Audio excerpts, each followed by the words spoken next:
Hello student, आपका फिर से स्वागत है आपके फेवरेट वीडियो गुरु में, जहां मैं आपकी इंग्लिश गुरु आपके साथ जुड़े हुए हैं आपको बैंक और एसएससी दोनों की तैयारी करवाने के लिए। जैसा कि हमने पढ़ा है, प्रोनाउंस के ऑलमोस्ट सारे सेक्शंस कंप्लीट हो गए हैं, बट जो 3 इंपॉर्टेंट सेक्शंस अभी भी बचे हुए हैं, आज की पूरी क्लास उसी पे डेडिकेटेड होगी। चलिए बढ़ते हैं हमारे फर्स्ट टाइप की तरफ, which is your demonstrative pronoun. बचपन में पढ़ा था ना, दिस दैट दीज दोज, तो हमने स्टार्टिंग में जब भी पढ़ा है तो हम ऐसे ही पढ़े हैं कि दिस मतलब ये होता है और दैट मतलब वो होता है, दीज मतलब ये सारे होते हैं और दोज मतलब वो सब होते हैं। तो अगर प्रोनाउंस की बात की जाए तो दिस दैट दीज दोज में हमने दैट को एज, इनमें से दैट ऐसा था जिसको हमने रिलेटिव प्रोनाउंस की तरीके से भी पढ़ा है, राइट। अब देखो, दिस दैट दीज दोज आपके डेमोन्स्ट्रेटिव प्रोनाउंस भी होते हैं, लेकिन ये पॉइंट आउट करते हैं स्पेसिफिक थिंग्स को। जब भी किसी चीज को स्पेसिफाई कर दिया जाए तो वो डेमोन्स्ट्रेटिव प्रोनाउन हो जाता है। जैसे कि मान लीजिए, अगर हम आपसे बोल रहे हैं this is my pen, that is yours, मतलब जब आप वहां पे दैट करके स्पेसिफाई करके पॉइंट कर रहे हैं तब वो आपका डेमोन्स्ट्रेटिव प्रोनाउन बन जाता है। These और those, this और that के प्लूरल फॉर्म होते हैं, ध्यान दीजिएगा, ये आपके सेंटेंस में इनके प्लूरल फॉर्म होते हैं। तो चलिए बढ़ते हैं हमारे वर्ड्स और उनके यूजेस की तरफ। जैसा कि आप देख रहे हो, यहां लिखा हुआ है we can use this and that as adjective और प्रोनाउंस। ये तो क्लियर है कि दिस और दैट को हम एडजेक्टिव्स की तरह भी यूज करते हैं और प्रोनाउंस की तरह भी यूज करते हैं। Clear? The plural of these words are these and those, and we know that the plural of these words are these and those. So let's see the statements first.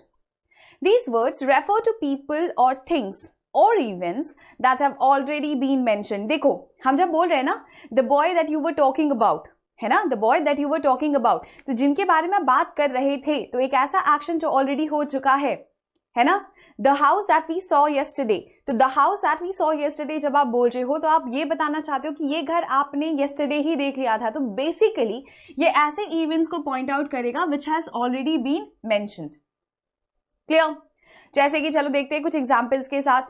Everything is getting more expensive and this is something very tough for the poor. हर चीज काफी expensive होती जा रही है और ये चीज, this is something very tough for the poor. और poor इसके साथ ज्यादातर अकस्टम नहीं कर पा रहे खुद को इतनी जल्दी इन चेंजेस के साथ।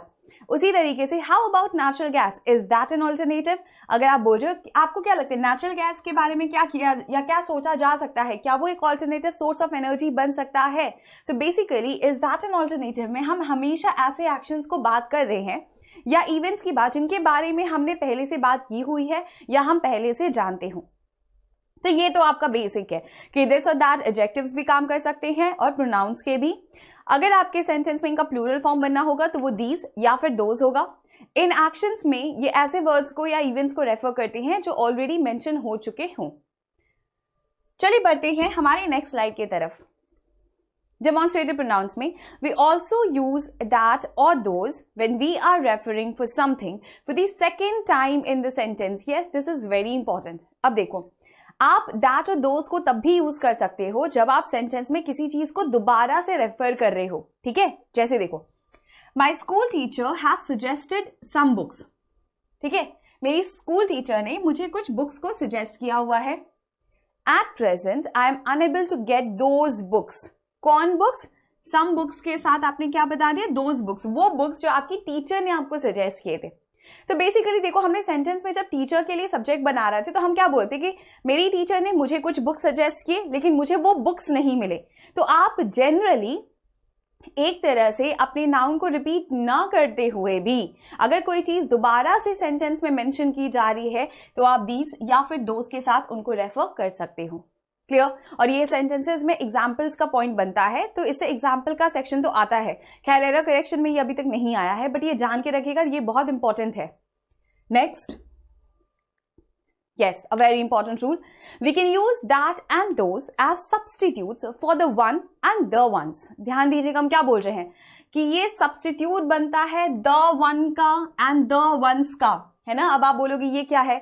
देखो, the one you were talking about, तो आपने किसी के बारे में मेंशन किया ना, the one you were talking about, या the ones we said, है ना, that we will buy।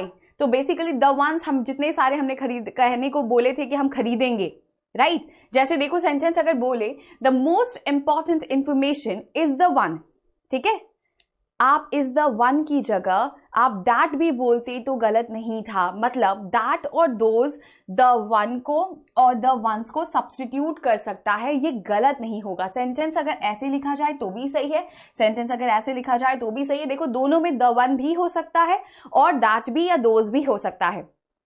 जैसे the most important information is the one that was given, है ना, is the one given at the beginning of the document, या फिर that was given at the beginning of the document, या फिर आप बोल दीजिए the rule being followed are the ones familiar to the participants, are those familiar to the participants। ये दोनों ही statements उतने ही करेक्ट है, बस ध्यान दीजिएगा कि जो पहला वाला है उसमें the ones that was एक साथ हो जाएगा, ठीक है, the one given होगा और that was given होगा at the beginning of the document। So this is basically how you relate and how you can substitute that and those। मतलब ये एक और फंक्शन बन के आ रहा है कि ये the one या फिर the ones को रिप्लेस कर सकता है। क्लियर? नेक्स्ट रूल देखते हैं। नेक्स्ट रूल क्या बोल रहा है? Indefinite pronoun. खैर देखो डेमोन्स्ट्रेटिव प्रोनाउंस बहुत सिंपल है, डेमोन्स्ट्रेट कर दे, जो भी कोई चीज पहले मेंशन हो उसके बारे में बता दे या किसी भी चीज को स्पेसिफिक कर दे, वो सीधा सीधा हमारा क्या बन जाता है? डेमोन्स्ट्रेटिव प्रोनाउन बन जाता है। क्लियर? इसमें कोई दिक्कत नहीं। ये द वन को भी रिप्लेस कर सकता है, द वंस को भी रिप्लेस कर सकता है ना। अब हमारे हैं इनडेफिनेट प्रोनाउन में, जहां पे अब हम आपको वन समझाएंगे कि क्या होता है। देखो ये नाम अपने आप में बता रहा है कि इनडेफिनेट प्रोनाउंस में कोई भी चीज डेफिनेट नहीं है, मतलब you do not refer to any person, amount और थिंग इन पर्टिकुलर। आप इन जनरल बात कर रहे हो, है ना, everybody, somebody, everything, something, enough, both, many, few, ऐसे जितने भी वर्ड्स आपके सेंटेंस में इनडेफिनेशन शो कर रहे हो, जो कभी किसी चीज के लिए पर्टिकुलरली यूज ना किए जा रहे हो, वो सब इनडेफिनेट प्रोनाउन में आते हैं। ठीक है, तो अच्छा एक बात बताऊं, जितने भी वर्ड्स आपके सामने आपकी स्क्रीन पे हैं, इनमें से आप किसी में भी जेंडर नहीं बता पा रहे, राइट? आप किसी में नंबर्स नहीं बता पा रहे, ये भी सही है। हम ये भी देख रहे हैं कि ये ना मेल बता रहे हैं ना फीमेल बता रहे हैं, तो बेसिकली इनडेफिनेट प्रोनाउंस का जो फॉर्म होगा वो वेरिएशन में यूज किया जा सकता है। वो सिंगुलर भी बन सकते हैं कुछ वर्ड्स के लिए, प्लूरल भी बन सकते हैं, वो उनका जेंडर अकॉर्डिंगली डिसाइड होता है। बट क्योंकि मोस्टली इनमें से किसी में जेंडर नहीं दिया जाता, तो इंग्लिश के रूल के अकॉर्डिंग हम प्रेफरेंस सीधा सीधा मैस्कुलिन जेंडर को दे देंगे। क्लियर? चलिए बढ़ते हैं हमारे फर्स्ट रूल की तरफ। वन। अच्छा पहले बताते हैं वन का मतलब क्या होता है। वन मतलब क्या होता है पहले तो ऐसे समझते हैं। देखो जब आप बोलते हो ना ही, तब आप रेफर कर रहे हो, है ना। लेकिन जब आप बोल रहे one must do this, one must do that, तो हम बोल रहे हैं इन जनरल सारे लोगों में से इंडिविजुअली सबको ये करना चाहिए, इंडिविजुअली सबको वो करना चाहिए। तो बेसिकली वन का जो मीनिंग होता है, it is actually a noun phrase. और तब आप ऐसे लोगों के बारे में बात कर रहे होते हो when thing about them being talked is very clear, right? जब आप ऑलरेडी जानते हो कि जिनके बारे में बोला जा रहा है उनके बारे में सब कुछ बहुत क्लियर है, you know about the person. जैसे कि if you want some tea I will get you one, है ना। अगर आपको थोड़ी सी चाय चाहिए या थोड़ी बहुत चाय पीनी है तो हम आपके लिए ले आएंगे। तो एक्चुअली यहाँ पे ये जो वन है वो किसके लिए गया है? ये गया है आपके सम टी के लिए, यस और नो। उसी तरीके से the rooms were empty except for the one at the second floor, मतलब सारे रूम्स एम्प्टी थे उस होटल के या उस कमरे के या फिर उस बिल्डिंग के, एक्सेप्ट फॉर द वन, मतलब एक ऐसा रूम था जो कि सेकंड फ्लोर पे था जो एम्प्टी नहीं था, है ना। तो बेसिकली आप किसी ऐसी चीज को वन से रेफर कर सकते हो इन जनरल जब आप उसके बारे में जानते हो। क्लियर? उसी तरीके से याद रखना कि हमने ये रूल तो समझा दिया कि हम वन को किसी भी पर्टिकुलर चीज जो पहले से मेंशन हो उसके बारे में बोल सकते हैं, but what you need to remember is this rule, आप इसका प्लूरल वेरिएशन नहीं बना सकते। ध्यान दीजिएगा, आप इसका प्लूरल वेरिएशन नहीं बना सकते। जैसे कि अगर हम बोले we can't use the plural form of one in this kind of sentence, in sentences के मतलब इस टाइप के सेंटेंसेस में हम इसका प्लूरल वेरिएशन नहीं बना सकते। क्यों नहीं बना सकते? चलो खुद देखते हैं। इफ यू लाइक मैंगोज, अगर आपको मैंगोज पसंद है, I will get you ones, no I will get you some. अगर आपको मैंगोज पसंद है तो हम आपके लिए कुछ मैंगोज ला सकते हैं। तो बेसिकली हम लोग क्या देख रहे हैं सेंटेंस में कि जब भी हमारे पास ऐसे किसी भी फॉर्म का प्लूरल हो जाएगा तो हम इसके साथ ये वाला रूल अप्लाई नहीं कर सकते। Is that clear? ध्यान देना फिर से, अगर आपको ऐसा कोई स्टेटमेंट मिलेगा तो आपका करेक्शन वंस की जगह पे करेक्शन हो जाएगा सम। ठीक है, ये वो रूल है ना जहां पे हम लोग जल्दी जल्दी में गड़बड़ बोल देते हैं। एक्चुअली देखिए होता क्या है, हम लोग जब भी कोई स्टेटमेंट बोलते हैं, जब भी कुछ बोलते हैं, तो इंडिया में आधी से ज्यादा चीजें हम गलत ही बोल देते हैं। एक्चुअली होता क्या है, हम कन्वीनियंस के अकॉर्डिंग बोलते हैं, है ना, जो आसान लग जाए वैसे ही बोल दिया, या फ्लो में चलते चलते कुछ बोल दिया। इसी वजह से ग्रामर को करेक्ट करना बहुत डिफिकल्ट हो जाता है। अब आपको ये समझना पड़ेगा, देखो नाउन और प्रोनाउन हम चाहे तो ना भी पढ़ा सके, है ना, ना पढ़ाए तो भी चलता है, लेकिन सबको लगता है वो आपको आता है। बट जैसा कि आपने देखा होगा, हमने इस बीच में इतने रूल्स देखे, इतनी सारी चीजें देखी, जहां हमें अब लगता है कि नहीं, जो हम जानते हैं शायद वो गलत है ना। इसी वजह से ये रूल्स इंपॉर्टेंट होते हैं। आपकी जानकारी होना विद कॉन्सेप्ट बहुत जरूरी है, रट तो आप कभी नहीं पाएंगे। तो आप एकदम सीधे सीधे ऐसे देख लीजिए कि अगर वन बोला जा रहा है तो one must do this, one must do that, ये इन जनरल कॉन्वर्सेशंस के लिए जाएंगे। ठीक है, आपको अगर हम रेफर कर दें तो हम आपसे बात करते करते कह रहे हैं कि भाई वन मस्ट ओबे हिज पेरेंट्स, है ना, भाई सबको अपने पेरेंट्स की रिस्पेक्ट करनी चाहिए। तो ये पीपल्स को रेफर कर रहा है इन जनरल, है ना, इन जनरल। उसके बाद आप इसको ऐसे भी रेफर कर सकते हो कि अगर आपको पहले से पता है किस चीज के बारे में बोला जाता है तो वन के साथ सब्स्टिट्यूट किया जा सकता है, वन के साथ, है ना, किसके साथ सब्स्टिट्यूट किया जा सकता है, वन के साथ। मतलब if you want some tea I will get you one, if the rooms were empty except for the one and the second floor, है ना। लेकिन अगर ऐसे ही स्टेटमेंट्स का प्लूरल वेरिएशन आपको दिखेगा तो आप इसके साथ में करेक्शन नहीं कर सकते, तब आपका जो स्टेटमेंट होगा वो द वंस की जगह पे करेक्शन ले लेगा सम। ठीक है, चलिए आगे बढ़ते हैं हमारे नेक्स्ट रूल की तरफ, which is indefinite pronouns also refer to people in general, जो हम आपको बता रहे थे। One should always get up early to stay healthy. One usually needs to have woolen clothes in Shimla. अब आप जब इन सेंटेंसेस को बोल रहे हो तो देखो आप कैसे रेफर कर रहे हो, आप बोल रहे हो one should always get up early to stay healthy। तो यहाँ पे क्या आप किसी को भी पर्टिकुलरली स्पेसिफाई पॉइंट आउट कर रहे हैं? नहीं कर रहे, आप इन जनरल बात कर रहे हैं कि one should always get up early to stay healthy. In the same way, one usually needs to have woolen clothes in Shimla. So if any person in general is visiting Shimla or Darjeeling, one must have a woolen cloth, है ना। Basically देखो हमने जो आपको पहले ही समझाया ये उसी रूल के जैसा है। इस स्टेटमेंट में हम क्लियरली बोल रहे हैं कि हम ऐसी किसी भी चीज के साथ वन को रेफर कर सकते हैं जब आप इन जनरल बात कर रहे हो। I hope this is clear so far. चलिए बढ़ते हैं हमारे नेक्स्ट स्लाइड की तरफ। नेक्स्ट, अब अगर हम वन को सब्जेक्ट बना रहे हैं तो क्या वन का रिफ्लेक्सिव प्रोनाउन बनेगा? हाँ बिल्कुल बनेगा, और वो होता है आपका वन सेल्फ। लेकिन पहले समझते हैं कि हमने रिफ्लेक्सिव में आपको पढ़ाया क्या था। हमने आपसे बोला था कि रिफ्लेक्सिव टर्म रिफ्लेक्शन से आ रहा है। जैसे मान लो अगर ये मिरर है तो मिरर के सामने जब तक आप नहीं खड़े हो आपका रिफ्लेक्शन तो पड़ेगा नहीं। इसका मतलब वो मेरे सब्जेक्ट उसके पास होने के लिए हमारे पास एक ऑब्जेक्ट का होना जरूरी है ना, तभी तो रिफ्लेक्शन पड़ेगा। तो रिफ्लेक्सिव प्रोनाउन एक तरह से आपका रिफ्लेक्शन है, मतलब आपकी परछाई है। ठीक है, तो वो सब्जेक्ट तो बन नहीं सकता क्योंकि सब्जेक्ट तो वो है जो खड़ा है, जिसका रिफ्लेक्शन पड़ रहा है वो तो हमारा ऑब्जेक्ट बन जा रहा है। कैसा नो? तो चलिए देखते हैं एक बार इसको कैसे यूज किया जा सकता है सेंटेंस में। हम बोल रहे हैं we use the possessive determiners of one's and the reflexive pronoun oneself for one।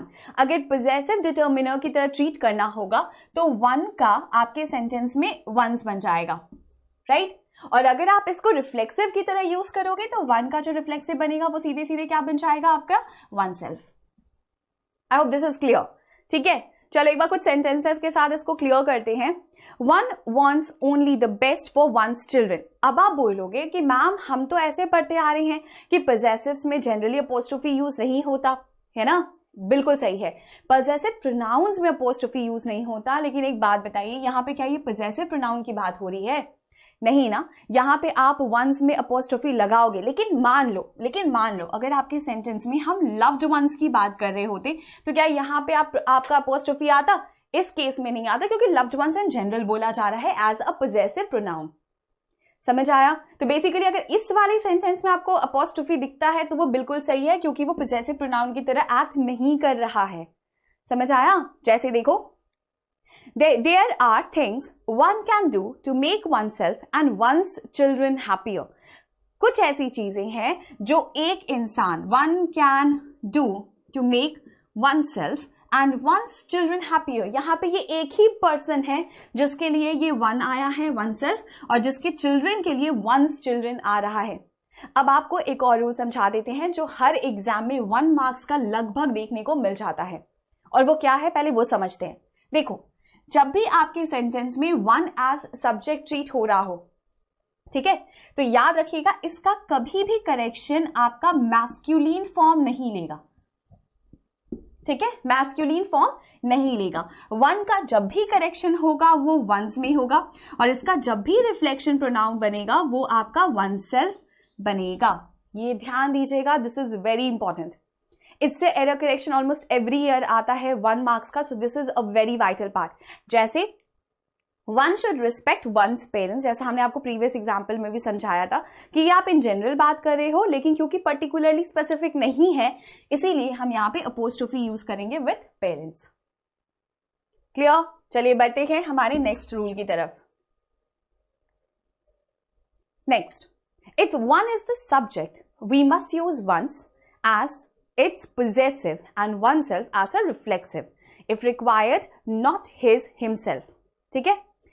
अब ध्यान दीजिएगा कि अगर आपको जरूरत पड़ती है तो आप यहां तक का सेंटेंस को फॉलो करिएगा, हम कभी हिज या हिमसेल्फ के साथ उसको रेफर नहीं करते, जो अभी हम आपको समझा रहे थे, ठीक है। As a reflexive pronoun if required तक, यहां तक का तो रूल है कि जो हमने आपको बताया कि अगर वन सब्जेक्ट की तरह ट्रीट हो रहा है तो वंस बनेगा या फिर उसका रिफ्लेक्सिव प्रोनाउन वन सेल्फ बनेगा। मान लो अगर सेंटेंस में कोई बच्चा कंफ्यूज हो जाए कि मैम हमको तो वन में जेंडर क्लियर नहीं हो रहा, और आपने पढ़ाया था कि जब जेंडर स्पेसिफाई नहीं होता तो हम इसका प्लूरल फॉर्म मतलब इसका मैस्कुलिन जेंडर को लेते हैं प्रेफरेंस, इस केस में नहीं दोगे आप, ठीक है। ये सीधा सीधा कॉन्सेप्ट है, बस सीधा सीधा देखना सब्जेक्ट कौन बन रहा है, बस खत्म, ठीक। अगर आपका सब्जेक्ट वन बन रहा है तो देख लीजिएगा एग्जामिनर सीधा कौन सा पहले प्रोनाउन रेफर किया है। अब बच्चे कंफ्यूज यही होते हैं, उनको लगता है भैया ये तो जेंडर बता नहीं रहा, अब अगर जेंडर नहीं बता रहा तो मैस्कुलिन होना चाहिए, जैसे कि इस सेंटेंस में this was the question that was asked in your CGL exam. और वो क्वेश्चन क्या दिया था, देखिए, one always prefers to do his work himself, एक इंसान अपना काम खुद से करना चाहता है तो वर्क हिमसेल्फ की तरह बोल दिया। अब बच्चे को लग रहा है हाँ ये सही, क्योंकि वन में जेंडर अनक्लियर है ना, बट ये गलत है। आप याद रखिएगा कि अगर आपके सेंटेंस का सब्जेक्ट वन बन रहा है तो उसका रिफ्लेक्सिव वन सेल्फ ही होगा, मतलब वन वंस में ही करेक्शन करेगा चाहे जो हो जाए, और इसका कोई एक्सेप्शन भी नहीं है। तो ये रूल याद रखना सबसे आसान है। तो स्टेटमेंट का जो करेक्शन दिया था वो होना चाहिए था one always prefers to work for oneself, ठीक है। नेक्स्ट रूल देखते हैं इंडेफिनिट प्रोनाउन का क्या बोल रहा है। When more than two persons or things are spoken about, we use anyone, not either. तो ये तो बहुत ऑब्वियस है, ये हमने आपको पहले भी पढ़ाया था। देखो ईदर या नीदर का केस ही डिफरेंट था। हमने आपसे क्या बोला था कि ये जब भी जाएगा हमारे सेंटेंस में किसी भी दो ऑल्टरनेटिव्स या दो एक्शंस को रेफर करता है ना। तो जाहिर सी बात है अगर हमारे पास सेंटेंस में दो से ज्यादा है तो क्या हम ईदर यूज कर पाएंगे? रूल के अकॉर्डिंग नो, इन जनरल भी नो। तो हमारा स्टेटमेंट का फिर रिप्लेसमेंट क्या होगा? ऐसे केसेस में आप एनी वन को यूज कर सकते हो, है ना, क्योंकि ये तो दो से ज्यादा बता रहा है। एनी वन में हम तो इन जनरल बात कर रहे हैं, स्पेसिफाई तो कर नहीं रहे। जैसे देखो, he is more laborious than either of his 4 brothers. Now wait here, देखो ईदर है और यहाँ 4 मेंशन कर दिया है, तो ये तो गलत है, इतना तो क्लियर हो गया है ना, क्योंकि ईदर तो 2 अल्टरनेटिव के साथ जाता। मान लो अगर ये सेंटेंस होता he is more laborious than either of his brothers, तब सही था, तब आप ये मान सकते थे कि ये ब्रदर एक से ज्यादा है और सेंटेंस में यहाँ पे जो आपका फॉर्म होगा वो क्लियर था। लेकिन 4 मेंशन कर दिया तो इधर तो जाएगा नहीं, तो डेफिनेट सा बात है करेक्शन तो इसी पार्ट में है ना। तो यहाँ मेरा करेक्शन बन जाएगा he is more laborious then any one of his 4 brothers. So basically either will be replaced by any one in this sentence. ये भी आपके एरर का पार्ट बन चुका है, चाहे आप MTS उठा लीजिएगा चाहे CGL, आपके ये दोनों एरर्स आए थे 2013 और 2015 में। चलिए बढ़ते हैं हमारी नेक्स्ट स्लाइड की तरफ। हमारा नेक्स्ट स्लाइड है about indefinite pronouns. Interrogative indefinite section खत्म, अब हम आ रहे हैं इंटेरोगेटिव प्रोनाउंस पे या WH क्वेश्चन वर्ड्स, मतलब what, when, where, who, whom, which, whose, why and how. अब हाउ को कैसे रिलेट करते हैं, हाउ भी क्वेश्चन क्रिएट करता है, इसीलिए इंटेरोगेटिव प्रोनाउंस की तरह यूज किया जाता है।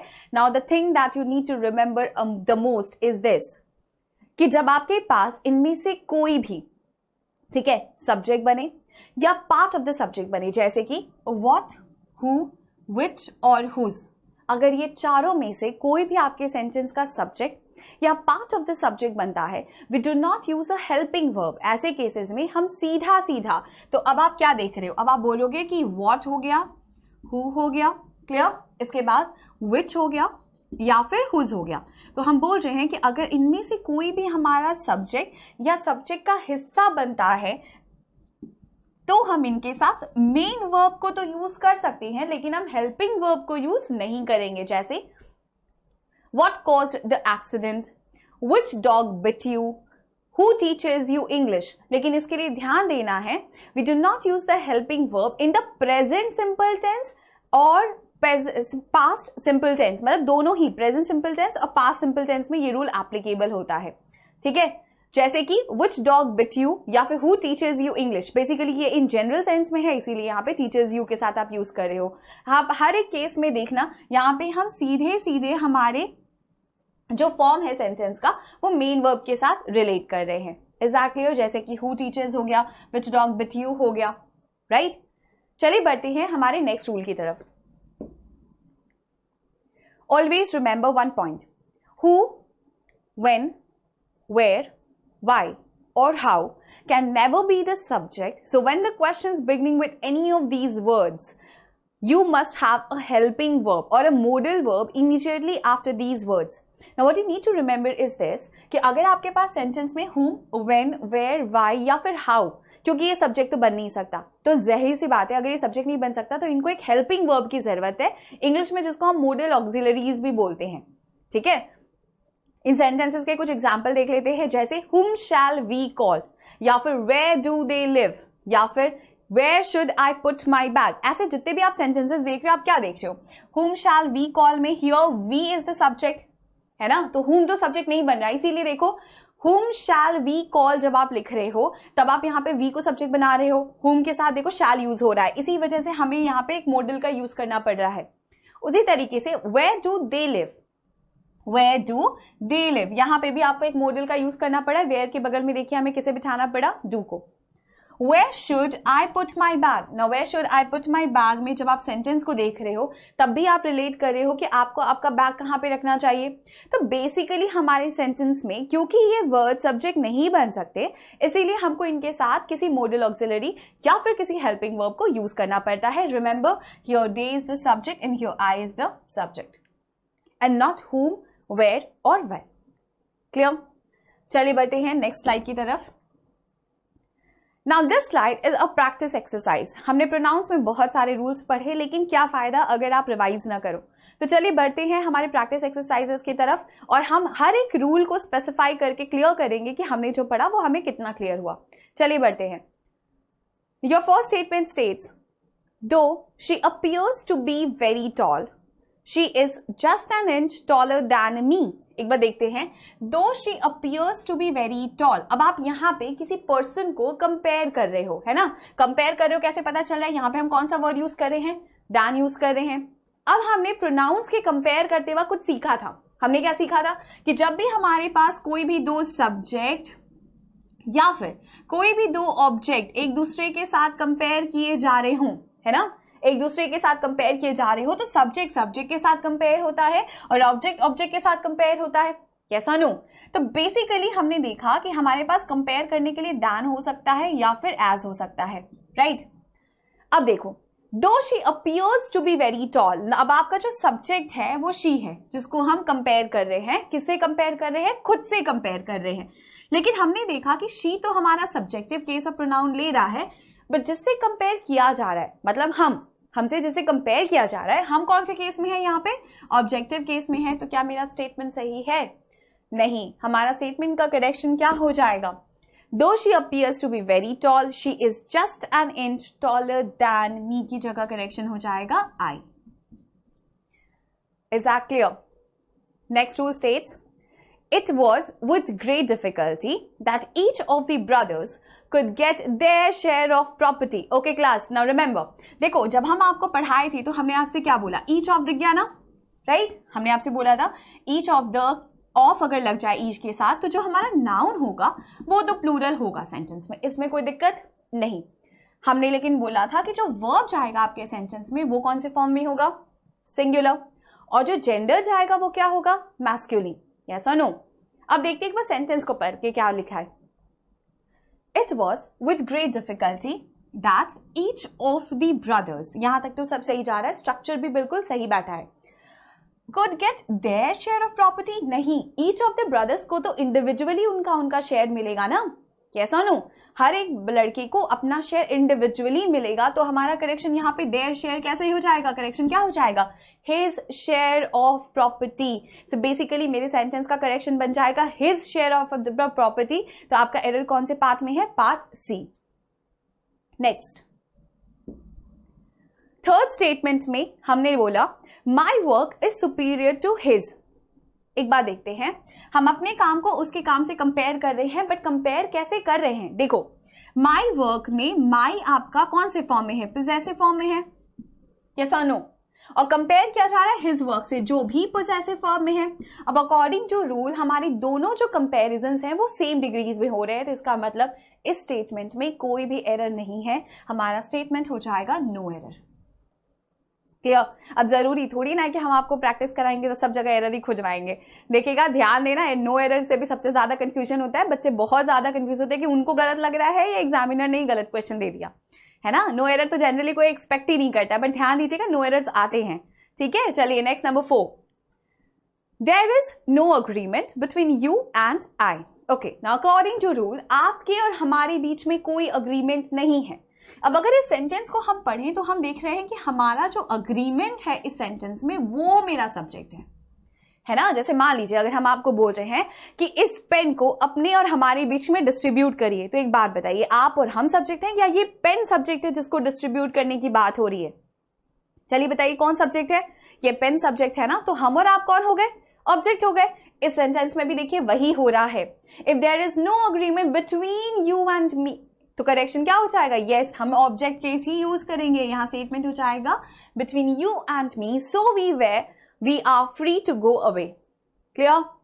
Next, number 5, the Bible preaches that we should love each other. अब हमने रेसिप्रोकल प्रोनाउन पढ़ा था, याद है, हमने रेसिप्रोकल प्रोनाउन पढ़ा था, और हमने पढ़ा था कि रेसिप्रोकल प्रोनाउन में हम हमेशा 2 फॉर्म्स यूज करते हैं। अगर सेंटेंस में ईच अदर को यूज कर रहे हैं, और सेंटेंस में जो दूसरा फॉर्म होता है वो होता है आपका वन अनदर।